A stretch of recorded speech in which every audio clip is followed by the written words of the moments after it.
Hello and अस्सलाम वालेकुम। कैसे हैं आप सब? कल ही मैंने आपको यामाहा के बारे में अपडेट दी थी कि यामाहा ने अपनी बाइक्स की प्राइसेस में इजाफ़ा करना है 1 जुलाई से।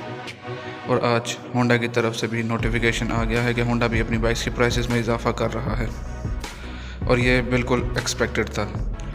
अब इन बाइक्स की प्राइसेस में भी कुछ छोटा मोटा इजाफ़ा नहीं हुआ। कुछ बाइक्स की प्राइसेस में थोड़ा सा इजाफ़ा है और कुछ की प्राइस में तो इतना ज़्यादा इजाफ़ा है कि आप उस पर यकीन ही नहीं करेंगे। और अब मैं कहता हूँ कि जो प्राइसेस इन्होंने इस वक्त कर दी हैं ये तो बिल्कुल भी जस्टिफाई नहीं करती इन बाइक्स को। आपको चलिए इन प्राइसेस के बारे में बताते हैं। प्राइसेस में ये इजाफ़ा 1 जुलाई से होगा। प्राइसेस आपके सामने हैं। होंडा CD70 की प्राइस में 1400 रुपये का इजाफ़ा, यानी अब न्यू प्राइस 76,900 रुपये। और ड्रीम की प्राइस में 2,000 रुपये का इजाफ़ा, राइडर की प्राइस में भी 2,000 रुपये का इजाफ़ा, CG125 की प्राइस में 2,400 रुपये का इजाफ़ा, CB125 सेल्फ स्टार्ट के ऑप्शन में 3,000 रुपये का। इसके अलावा CB125F की प्राइस में 10,000 रुपये का और CB150F की प्राइस में 20,000 रुपये का इजाफ़ा किया गया है। पुरानी प्राइसेस और न्यू प्राइसेस के बीच में आप डिफरेंसेस देख रहे हैं और न्यू प्राइसेस भी आपके सामने हैं। होंडा CB150F की प्राइस आप देख लें 2,39,500 रुपये, यानी 2,39,500 रुपीज़ कर दी गई है। अब आप खुद ही बताएं, क्या ये प्राइसेस इन बाइक्स को जस्टिफाई करती हैं या अभी भी आप लोग इन ब्रांड के पीछे जाएंगे?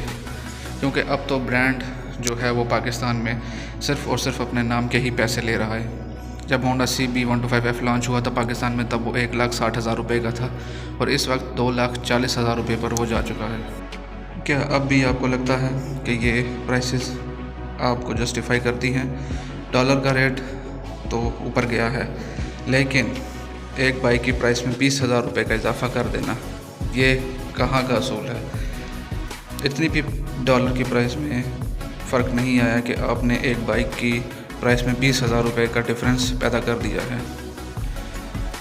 अब तो बिल्कुल भी होंडा CB150F जो है वो आप लोग क्या परचेज़ करेंगे?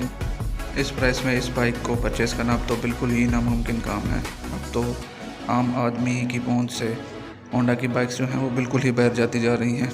इसके बाद हमारे पास क्या ऑप्शन बच जाती है? हमारे पास सिर्फ चाइनीज़ बाइक्स की ऑप्शन बच जाती है। इसके अलावा हमारे पास और कोई ऑप्शन नहीं बचती। अब हम लोगों को ख़ुद फैसला करना है कि क्या हमें ब्रांड की तरफ जाना है या अब हम अपनी आंखें खोलें और इन कंपनीज़ को इनकी जगह दिखाएं। क्योंकि जब तक हम लोग इनकी प्राइसेस पर इसी तरह से चुप करके बैठे रहेंगे तब तक हमारे साथ ऐसा ही होता रहेगा। गवर्नमेंट की तरफ से भी बाइक्स की प्राइसेस पर किसी किस्म का कोई कंट्रोल नहीं है और इसके अलावा कहीं और से भी आपको किसी किस्म की सपोर्ट नहीं मिलेगी। क्योंकि जब तक गवर्नमेंट की तरफ से कोई इदारा इन पर नहीं बिठाया जाता तब तक इनकी प्राइसेस में ऐसे ही इजाफ़ा होता रहेगा। और हम लोग भी जब तक इन प्राइसेस पर इन प्रोडक्ट्स का बाइकआउट नहीं करेंगे तब तक भी ये कंपनियां होश के नाखून नहीं लेंगी। क्योंकि इन कंपनीज़ को मालूम है कि पाकिस्तानी अवाम जितनी मर्ज़ी हम प्राइस बढ़ा दें इस प्राइस पर पाकिस्तानी अवाम फिर भी हमारी प्रोडक्ट्स ख़रीदेंगी। लेकिन अब हमें इन प्रोडक्ट्स का बाइकआउट करना होगा। इन प्रोडक्ट्स का बाइकआउट करने के अलावा हमारे पास कोई ऐसा रास्ता नहीं है जिससे हम इनके प्राइसेस को काबू में ला सकें। तो आप लोगों का अब इन होंडा की न्यू प्राइसेस के बारे में क्या कहना है? नीचे कमेंट ज़रूर कीजिएगा।